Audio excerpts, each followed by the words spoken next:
in order to reinvent your business, in order to disrupt your business, you have to care about your business. And Tim Leberecht says most people don't. They just don't give a fuck about the business. Too little people are really keen on working for the organization, for the company. And he wants to change that, and his concept is the concept of the business romantic. Okay, so business and romantic seems like things that are pretty controversial, but he's got a concept that tries to combine these two, and he does not only want to change the way we work, but also the way we live, because living and working, he says, is one. So Tim, please come on stage and tell us how you are planning to do this. The stage is yours. Sure, thank you.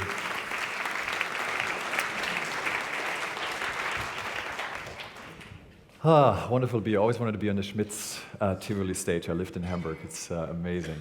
So I'd like to start with a little exercise. So you have an opportunity to stand up again, please. Stand up yet again. It's good for you. And I want you to think of the best moment of your professional life. Close your eyes and think about the best moment of your professional life. What did you wear? Where were you? Who were you with? What did it feel like? Okay? And now I want you to turn to one of your neighbors and whisper a short description of that moment into their ear. Slightly uncomfortable, right? If you prefer to talk, but actually you should whisper.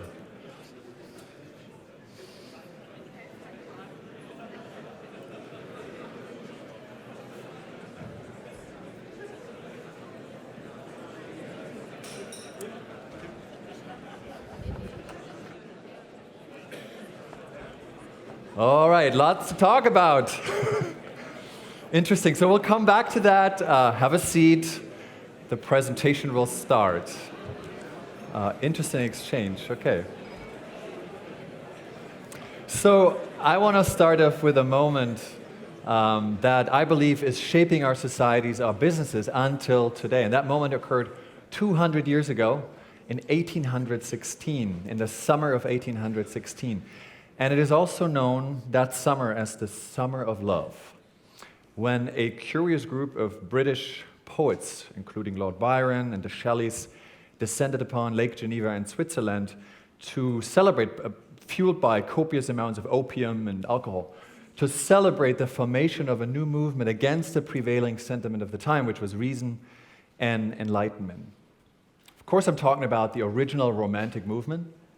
Novalis, the German Romantic poet, really captured the spirit of that movement well with this quasi-mission statement that he wrote: to romanticize the world is to make us aware of its magic, mystery, and wonder. It is to educate the senses to see the ordinary as extraordinary, the familiar as strange, the mundane as sacred, the finite as infinite. And I often ask myself, what would the Romantics make of a hyper-connected age, in which we are expected to be flawless, consistent productivity machines at work, in which we are used to hearing you can only manage what you measure, and in which the algorithmic corporation seems to be the next big thing? What would the Romantics make of Uber, which introduced surge pricing during the hostage crisis in Sydney a couple of years ago due to heightened demand because an algorithm told it so? What would the Romantics make of Facebook, which in a year in review highlights collection for one user included a picture of his daughter, except that that daughter, 4 years old, had died that very year? Inadvertent algorithmic cruelty. What would the Romantics make of this application called Spreadsheets that allows you to enhance your sexual performance based on data analytics? Frightening, isn't it?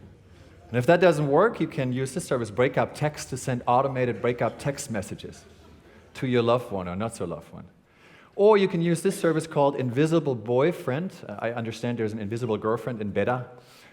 Invisible Boyfriend lets you rent a fake boyfriend who sends fake text messages, fake emails, and even makes fake phone calls. So in light of all these applications, it seems that we have already entered the uncanny valley of us falling in love with the machines, with our operating systems, as so beautifully depicted in the movie Her by Spike Jonze. The New York Times wrote about the movie and said, the great question is not whether machines will be able to think. The great question is, will humans still be able to feel? And indeed, when everything is quantified, measured, optimized, made familiar, predictable, convenient, where do we find these profound experiences that punctuate our routines? Where is the strangeness? Where are the strangers? Where is the magic? I believe we are at risk of engineering the romance out of our lives. Romance, which perhaps is the ultimate humanizer, the ultimate differential in a world of maximizers and optimizers. Now, we've been at a point of such disenchantment before. 200 years ago, the original Romantic movement stood up against reason and enlightenment by espousing mystery and emotion and ambiguity. I believe we're witnessing a new disenchantment, and we need a new Romantic movement, this time in business, led by business leaders, by business people, in response to the disenchantment caused by the datafication, the quantification of everything. Now, I see your faces and you probably wonder, like, this sounds pretty lofty, so how is that going to work? How can you be a romantic in business? Who is that mysterious business romantic? Well, let's start by identifying who it isn't. This guy. Who is the anti-romantic, right? The enemy of the romantic. Enemy number one is the cynic. The cynic who knows the price of everything but the value of nothing, as Oscar Wilde famously wrote. The cynic who says it's business, right? It's nothing personal, it's business. Winners and losers. Enemy number two is the data cruncher. I live in Silicon Valley, I'm surrounded by many. The data cruncher who believes only in data as the only objective truth. And enemy number three, the anti-romantic number three, is the super optimized, augmented, efficient super self, the exponential organization. We don't need more exponential organizations. We need more exponentially humane organizations. So how do we do that?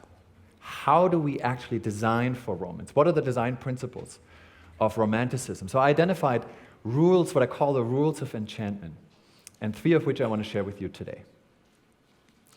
The first one is called Find the Big in the Small. There's a staggering statistic I came across a few weeks ago. The average American has only one close friend. And the number is similar in the UK and in other countries, and that number has been declining over the past 10 years. And so much so that some people proclaim this to be the age of loneliness and call out a crisis of friendship. And you might wonder, how is that possible in a hyper-connected age? How can anyone possibly be lonely? But there's a difference between togetherness and intimacy. The opposite of loneliness is not togetherness. It's intimacy, as the writer Richard Bach noted. And I think we are in desperate need for more intimacy in this digital age. And there are a number of experiences at the workplace and in marketing that are now catering to this sense of intimacy. The renaissance of the good old dinner format, where strangers meet over dinner, break bread, and discuss important matters. There's a grassroots phenomenon in the States called let's have dinner and talk about death. Very unlikely invitation. But the founder says, Michael Hebb, the founder says, it's not true that we don't want to have a conversation about the dignity of a good death. We just haven't gotten the right invitations yet. There's another social experiment that has to do with intimacy that's called the I Am Here Days, run by a friend of mine, Priya Parker, in New York City. So they convene 15, 20 friends one Sunday every month to spend 8 hours nonstop together to explore a neighborhood of New York City. The principle is no digital devices, no distractions. You have to commit to being together for 8 hours, which is really hard, including all the inevitable boredom that entails. So it's the idea that if you spend 8 hours together with one person, rather than 8 times 1 hour, you have a much more intimate, meaningful connection. It's the idea of thick presence rather than thin presence. And of course, artists have perfected and mastered the art of thick presence for a while. And we can take a leaf from that. Marina Abramovic, for example, the performance artist, did this wonderful exhibition at MoMA, New York, called The Artist is Present, where she sat across a visitor at a time for 5 minutes at a time for a total of 716 hours, celebrating vulnerability, authenticity, intimacy. Imagine what that might look like at work, having thick days. If you locked yourself into a room with a colleague, no distractions, no digital devices, and you just spent 8 hours together on one idea, one project.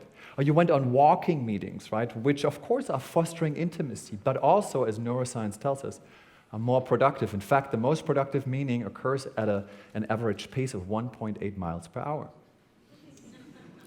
So you might say, oh, this all sounds really analog and nostalgic, and But nostalgia is often misunderstood as a longing for a time gone by, when in fact it comes from the Greek term nostos algos, which describes the aching, an old pain, it means.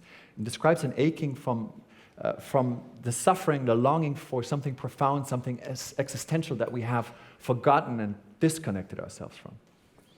There's a growing number of experiences that cater to that sense, that need for nostalgia. Of course, the maker movement, the DIY movement, the rise of local artisans, all of which are trying to overcome the alienation between maker and product. Or the rise of the curatorial. Brain Pickings by Maria Popova is a great example, right? It's an assortment of articles because of her taste. She sends it out to 100,000 of subscribers, celebrating subjectivity instead of the algorithmic recommendation engine. And I think we are craving these old-fashioned concierges who treat us as unique individuals, as subjective individuals, and offer us an escape path from the algorithmic world. And we see this happening even in the realm of professional social networking. There's a startup in Berlin somewhere that actually tries to reinvent professional networking by not displaying just linear versions of ourselves as resumes and a set of accomplishments.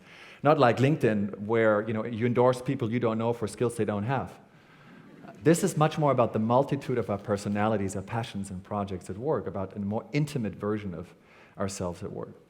And by the way, I'm not against data, I'm not against technology. There are wonderful ways to use technology for romantic purposes, to create intimacy. This is a great and wonderfully quirky example. It's an app called Forgotify that lets you discover and play the 4 million songs that have never been played on music streaming service Spotify. So it uses an algorithm to turn against an algorithmic world. It creates a platform for the strange and the quirky, for the romance that awaits us at the lonely end of the long tail. So all these formats create small moments of attachment, which, as every marriage researcher will tell you, are critical for a successful, healthy marriage. We need to appreciate again the beauty of things that don't scale. Design principle number 1, rule of enchantment number 2 is keep the mystique. So we're inundated with data, and everybody, of course, is embracing radical transparency as the new norm of doing business. I believe because of that, secrecy and mystery make experiences meaningful again. When everything is open, nothing is open. So what do we choose to close? One way of instilling mystique back into our experiences is, of course, literally the surprise. Catches us off guard. And it shall come as no surprise that there's a startup in New York called Surprise Industries that does just that. It offers surprises as a service, or SaaS, as the software folks would call it. Then another way of adding surprises to the customer experience are subscription boxes, right? Like Birchbox, where you can subscribe, you get a curated box, you don't know what's in it, and the point is, it doesn't matter. The surprise is the product. The same principle applies to mystery screenings, which is what Secret Cinema does in the UK. So they draw thousands of people to surprise locations reenacting a movie without disclosing what they're actually showing until the very end, until the very last minute. And again, here too, it doesn't matter really which movie they're showing, the surprise, the secret is the product. Prime produces a startup in New York that holds meetings in the dark. House of Genius is a networking series in the US that does not disclose the identities of participants. Secret rooms are becoming the latest thing in Silicon Valley high-tech startup offices. And at NBBJ, the company I used to work for, we even launched a secret society at work to imagine our company's alter ego. Etsy, by the way, the creative e-commerce site, has a ministry of unusual business. Nobody really knows who's a member and what they exactly do. Their sole mandate is to inject delightful surprises into everyday work. So making the familiar strange again, taking on multiple identities, accessing another world, those are all romantic principles. But those are also the traits of virtual reality and augmented reality technologies, which you could argue are maybe the romantic technologies of a new romantic era. And that's interesting because they actually present an opportunity for moral capacity of romanticism. Because putting yourself into the shoes of others, imagining different worlds, actually helps you foster empathy.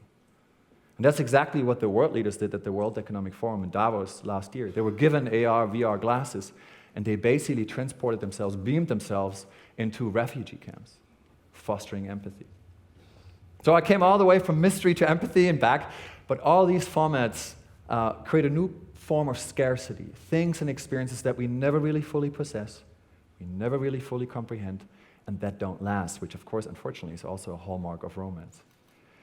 They restore friction and doubt in a world of knowledge, total knowledge, and seamlessness.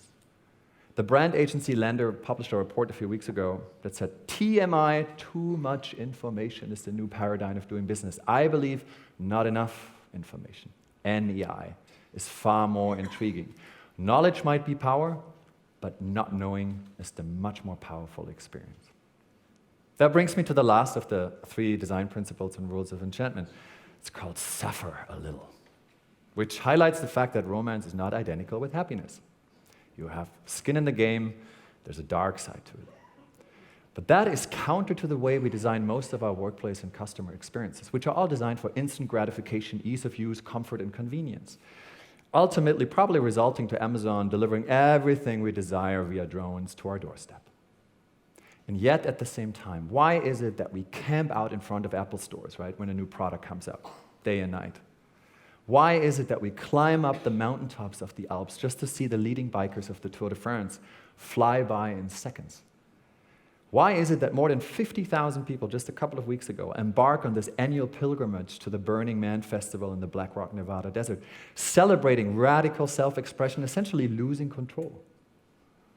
So when you talk to evolutionary psychologists, they will tell you that our brains are still wired for the Stone Age. We're still looking for these life-threatening, critical events that assess our fitness, right? That make us come alive, that give our lives meaning, extreme experiences. However, thank God, we have all but banned them from our modern domesticated societies, but we still need them.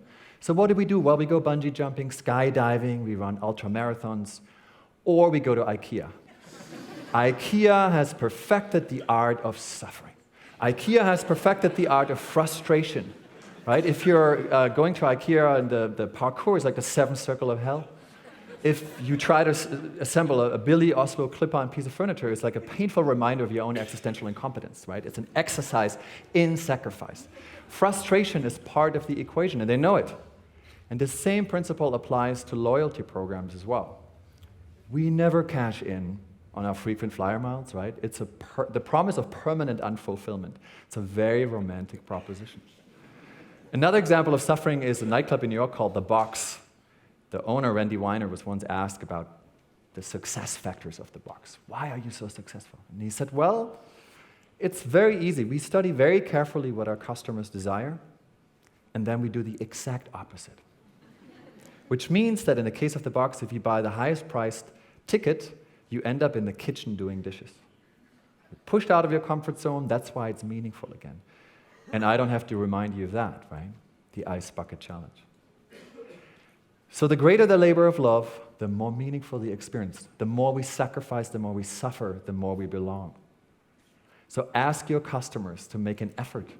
Ask your colleagues and partners to wait, frustrate them, so that they value what they cannot get and reap the ultimate reward, which is the desire intact, the thrill not gone. So those were 3 principles of romanticism, the 3 rules of enchantment, and I hope that they illustrated the spirit of business romance that I'm trying to describe. I do believe that we're seeing a shift from the smart connected age to a new romantic era where a different set of values becomes important, where we embrace ephemerality over permanence, uniqueness over scale, generosity, giving more than we take, emotion over reason, or as important as reason, subjectivity over the objective truth, and celebrating our unquantified selves, not just our quantified self. And yes, we do like convenience and comfort, but we love those rebels and contrarians and romantics who give us a heavy dose of punch-drunk love. And I think we need to learn again to value what we cannot measure. Because that's part of a more humane business, which I believe has 3 pillars: doing good, and feeling more. Now, doing good has been around for a while. It's the principle, of course, of corporate social responsibility, purpose-driven business, conscious capitalism. That is very important, and it has gotten much more prominence. Feeling good is all about work-life integration, mindfulness, well-being, which is also important. The area that I feel really passionate about, that I think is underutilized and underestimated, is to feel more, to bring our full selves to work with everything that entails. Why is that important? Because of this quote by the poet Maya Angelou: people will forget what you said, they will forget what you did, but they will never forget how you made them feel.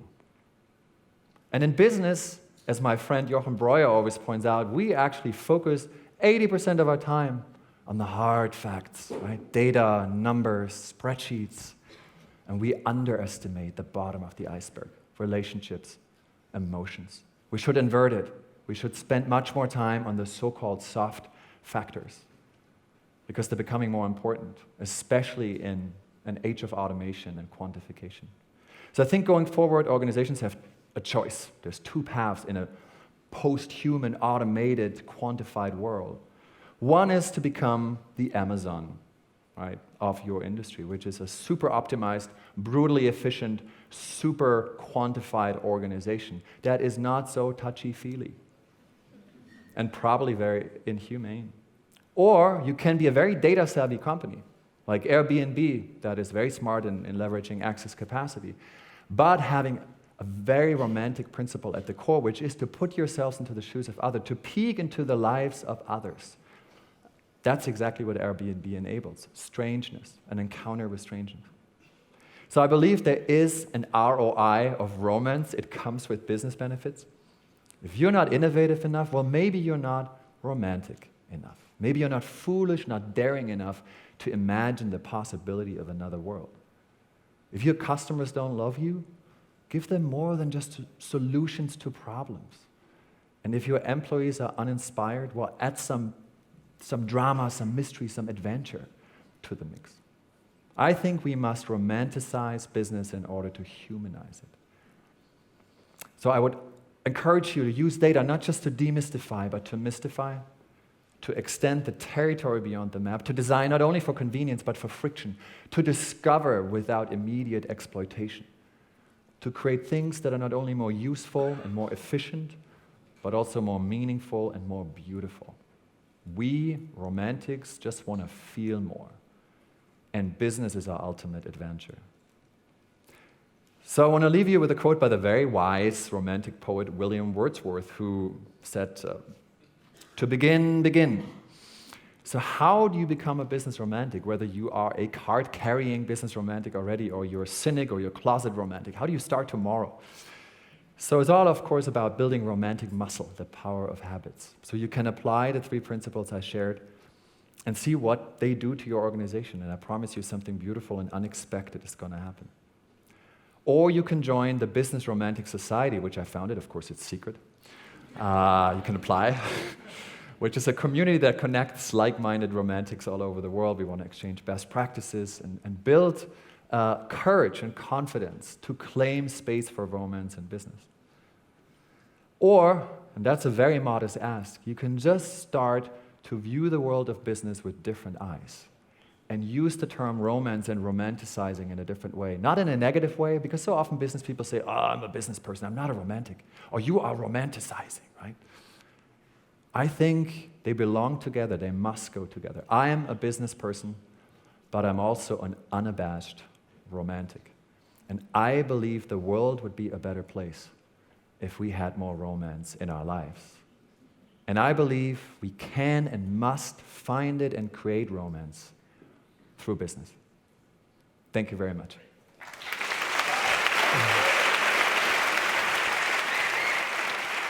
Well.